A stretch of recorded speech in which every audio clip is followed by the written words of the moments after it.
Ήρθε η ώρα να ανοίξουμε τα μάτια μας για ένα θέμα που δεν μπορούμε άλλο να αγνοούμε. Το σκοτάδι με κυνηγούσε. Δεν ήξερα πώς να ξεφύγω. Ο πόνος ήταν ασφικτικός. Όμως έμαθα να αναπνέω ξανά. Αγγίζεις τον πάτο και σκέφτεσαι πώς θα ξεφύγεις από αυτή την αγωνία. Νόμιζα πως δεν είχα άλλη επιλογή.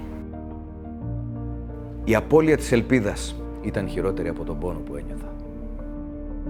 Το σκοτάδι δεν θα νικήσει. Μιλώντας ανοιχτά μπορούμε να σώσουμε ζωές. Η αυτοκτονία μπορεί να προληφθεί. Η πρόληψη της αυτοκτονίας μας αφορά όλους και όλες.